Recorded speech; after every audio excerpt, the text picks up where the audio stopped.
Ce podcast est réalisé avec le soutien du Centre pour la cybersécurité Belgique.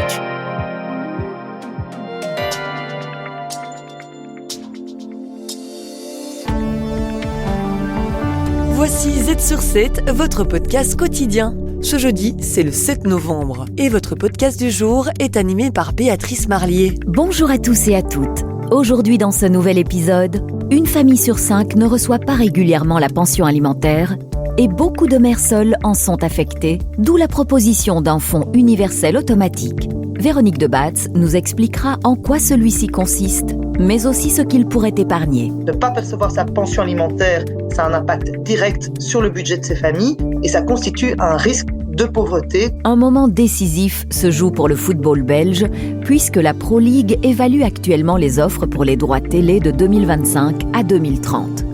Les clubs belges sont donc sur le qui-vive, comme nous l'expliquera Frédéric Brebant. Il faut savoir qu'il y a 3 grosses sources de revenus pour les clubs de foot. Il y a les droits télé, il y a le sponsoring et il y a la billetterie, le ticketing. Ça, chaque poste, c'est entre 80 et 100 millions d'euros selon les années. La victoire aux élections américaines par Donald Trump, la légère progression constatée par les banques européennes ou encore l'interview croisée de Georges-Louis Boucher et Maxime Prévost. Restez bien à l'écoute. Z sur 7 à la une.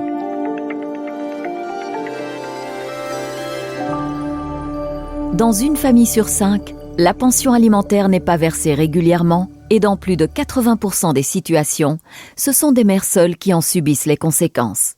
Ce problème a conduit l'Institut pour l'égalité des femmes et des hommes à proposer la création d'un fonds universel automatique. Véronique de Batz, porte-parole de l'Institut pour l'égalité des femmes et des hommes. Ce serait en fait limiter les démarches administratives, limiter les contacts entre bénéficiaires pour aussi permettre qu'il y ait une plus grande égalité dans l'accès à ce fonds. Grâce à ce fonds, certaines familles pourraient être protégées du risque de précarité. On a aujourd'hui un vrai risque de précarité pour ces familles. Ne pas percevoir sa pension alimentaire, ça a un impact direct sur le budget de ces familles et ça constitue un risque de pauvreté, de précarisation de ces familles. La KU Leuven et l'Université d'Anvers ont été mandatés pour réaliser une étude de faisabilité. Aujourd'hui, un parent en difficulté peut solliciter le SECAL, le service des créances alimentaires, pour l'aider à récupérer les pensions alimentaires impayées et, au besoin, à obtenir une avance. Toutefois, ce service engendre des frais pour toutes les parties impliquées. Le créancier, pour pouvoir faire appel à ce service, doit faire signifier la décision de justice par un huissier de justice, ce qui entraîne des frais parfois très importants, surtout si le débiteur est parti s'installer à l'étranger. L'automatisation des paiements devra prendre en compte les remboursements de ces frais. Une autre préoccupation concerne le supplément de 13% demandé à l'ancien partenaire lorsqu'une pension reste impayée. Stéphanie Jaumotte, avocate en droit des familles. Si on généralise le paiement via le SECAL ou via un fonds de solidarité, qui va prendre en charge ce surcoût ? Le débiteur n'est peut-être pas fautif et il n'y a peut-être pas de justification à faire payer un débiteur des frais supplémentaires alors que lui se serait exécuté volontairement si on lui en avait laissé l'occasion. Parmi les idées proposées, l'une consiste à rendre le SECAL plus accessible en réduisant les frais et en simplifiant les procédures. Z sur 7 à la une.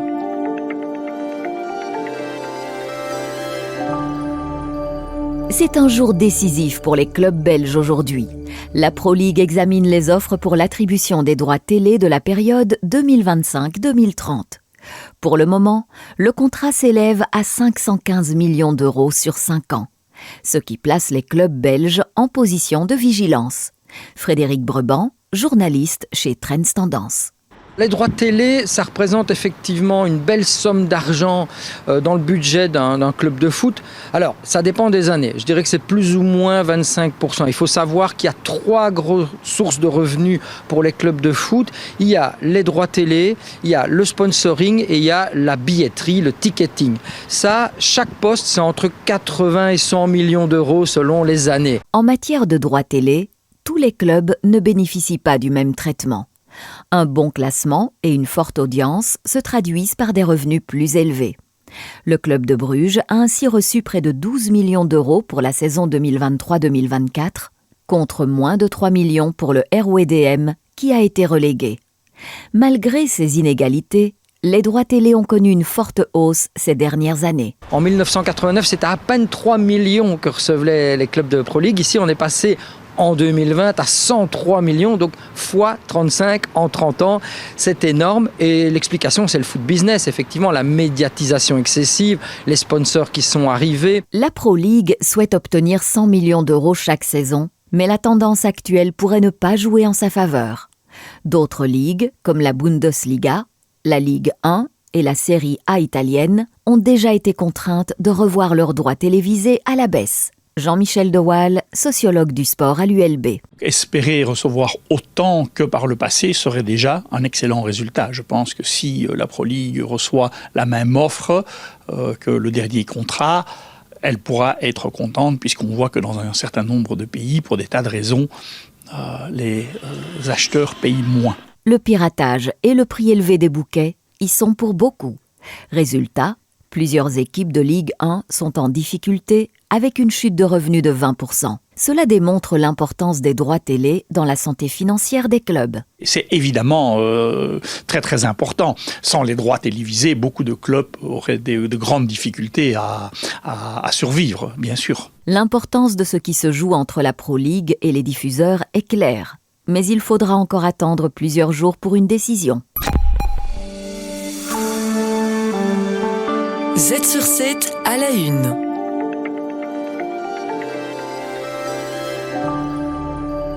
C'est officiel, le milliardaire Donald Trump deviendra donc le 47e président des États-Unis. Bien que sa victoire soit bien accueillie par les marchés financiers, tant aux États-Unis qu'en Europe, elle pourrait bouleverser nos relations commerciales. En instaurant de nouveaux droits de douane allant de 10 à 20% sur certains produits, sa politique ultra-protectionniste pourrait inciter des entreprises belges et européennes à s'implanter de l'autre côté de l'Atlantique. Nabil Gijakli, député CEO de Credendo. On va pouvoir être tenté d'ouvrir dans les entreprises des usines de production aux États-Unis. Ça a été déjà le cas avec l'Inflation Reduction Act. Ce sera sans doute une accélération, mais on n'est pas dans une rupture, on n'est pas dans une révolution, on est plutôt dans une évolution, accentuer un processus qui était déjà en cours. Des entreprises du secteur automobile et de la clean tech sont particulièrement concernées par ce processus. Ces sociétés européennes doivent s'imprégner d'une nouvelle culture, celle de la compétition, de la négociation et des contrats de grande ampleur. Nous sommes dans des règles commerciales, dans des règles juridiques, dans des règles du droit du consommateur très similaires à ce qu'on fait de ce côté-ci de l'océan Atlantique. Par contre, ce qui est certain, c'est que les chaînes de production, les chaînes de livraison vont être mises sous tension, et donc c'est l'ensemble de la logistique qui doit être bien pensée à partir du moment où on hésite, ou plutôt on décide de s'implanter de l'autre côté de l'Atlantique. Les entreprises européennes devront également s'adapter à une gestion des ressources humaines bien différente.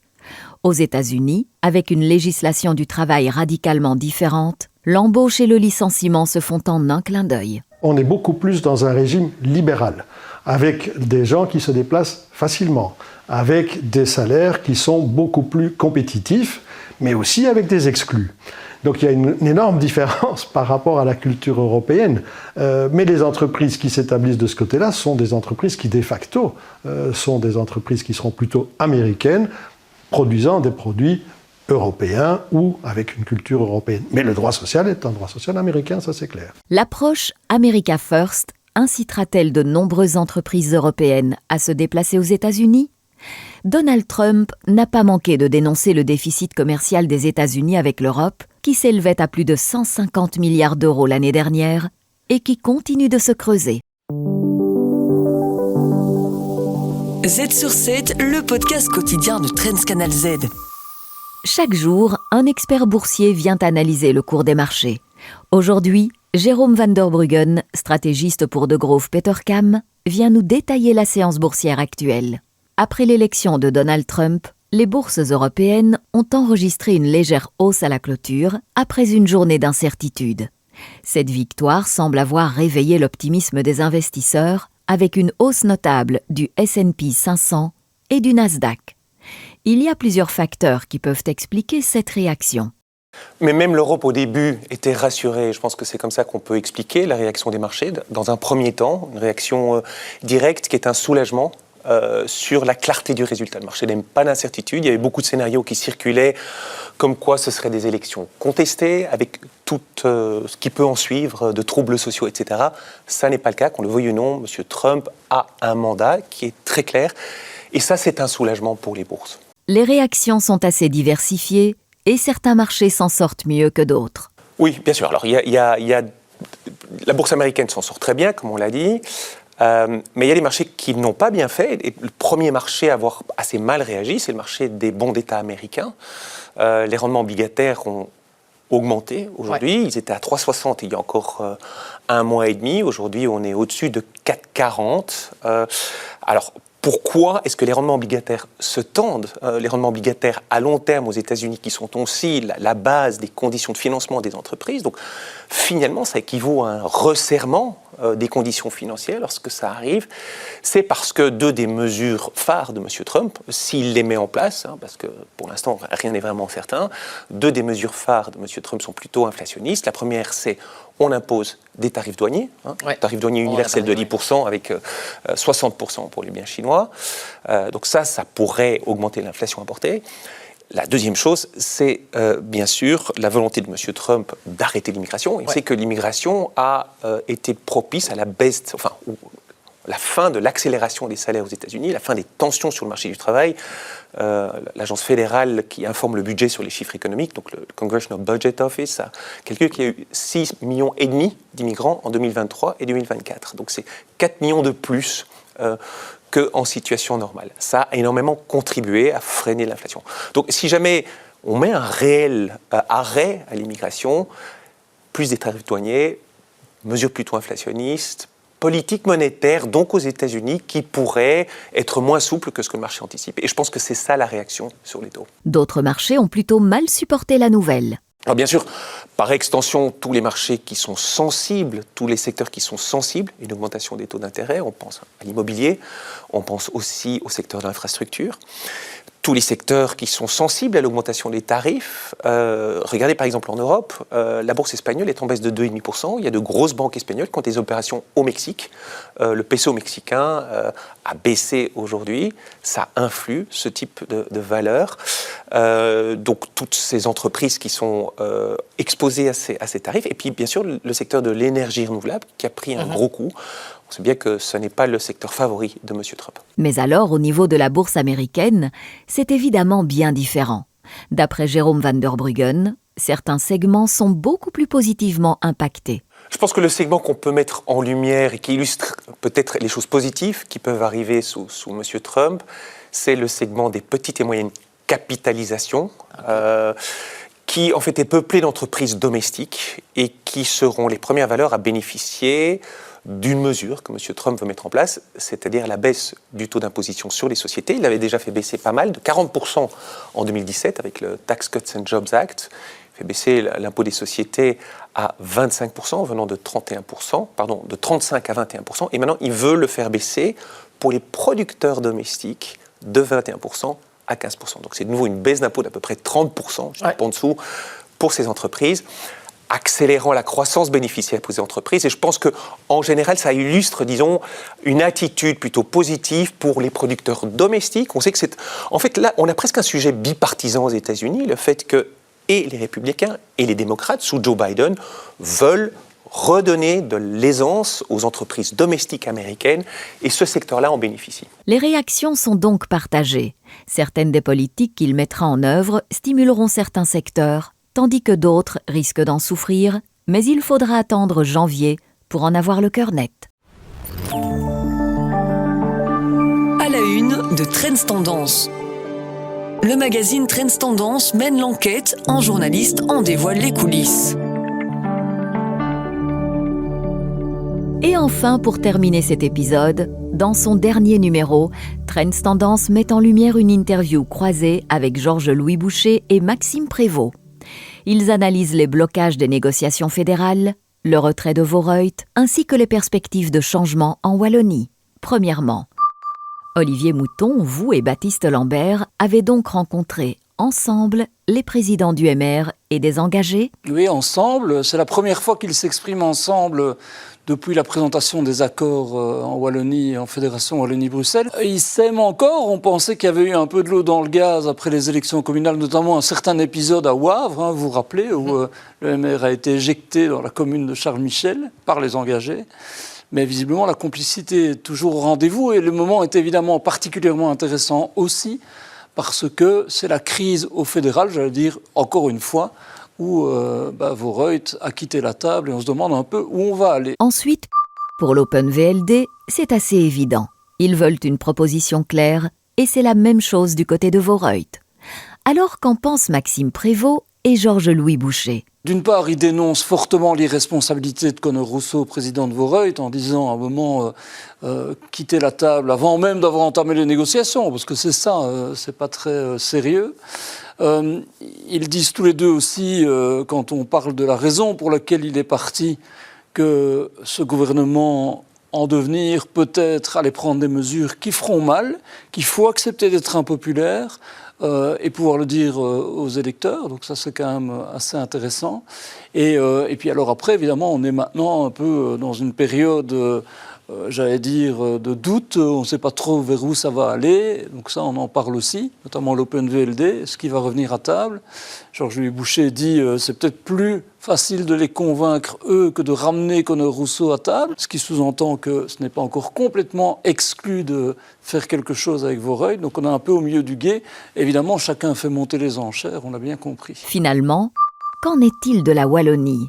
On nous avait promis du changement, mais quand on voit les premières mesures posées, cela ne va pas vraiment dans la direction qu'on attendait. Exactement. Alors eux défendent encore le vent de changement qu'ils incarnent. C'est vrai qu'on les a interrogés notamment sur ce premier budget qui a laissé un peu tout le monde sceptique, c'est-à-dire qu'il n'y a pas vraiment ni de nouvelles mesures, ni de signaux clairs quant à ce changement annoncé. Leur réponse, c'est de dire en substance que si on veut toucher aux structures et prendre des réformes qui vont loin, ça prend un peu de temps et donc les effets réels se feront sentir dans les budgets suivants. Bon. On laisse ça et on suivra de près, évidemment. Mais toujours est-il que là, au moins, il y a un gouvernement et a priori, il devrait fonctionner et avec deux présidents qui s'entendent toujours bien. Une rencontre à découvrir dans le Trends Tendance. Merci à tous et à toutes d'avoir écouté cet épisode. On se retrouve demain avec plus d'analyses sur l'actualité. En attendant, restez bien à l'écoute de l'astuce pour améliorer la cybersécurité de votre société et afin de découvrir en quoi consiste le cadre de cybersécurité du NIST.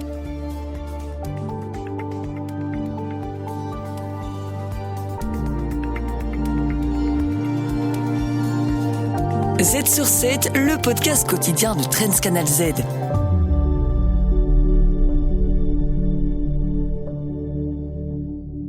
Le Centre pour la cybersécurité Belgique.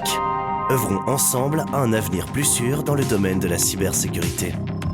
Le cadre Cyberfundamentals du Centre pour la cybersécurité Belgique est basé sur les 5 fonctions essentielles du cadre de cybersécurité du NIST. Identifier, protéger, détecter, répondre et récupérer. Ces fonctions constituent une approche systématique de la gestion de cyberrisques. Identifier signifie comprendre le contexte de l'entreprise et gérer les risques de cybersécurité pour les systèmes, les personnes, les actifs et les données. Protéger consiste à élaborer et à mettre en œuvre des mesures de sauvegarde pour sécuriser les services essentiels. Détecter consiste à permettre aux organisations de détecter rapidement les anomalies et les cyberincidents. Répondre se concentre sur les étapes nécessaires pour gérer efficacement les incidents et atténuer leur impact. Enfin, récupérer comprend les activités visant à restaurer les services et à réduire l'impact des cyberincidents. Le cadre Cyberfundamentals aide les organisations à élaborer une stratégie de cybersécurité résiliente. Le Centre pour la cybersécurité Belgique. Œuvrons ensemble à un avenir plus sûr dans le domaine de la cybersécurité.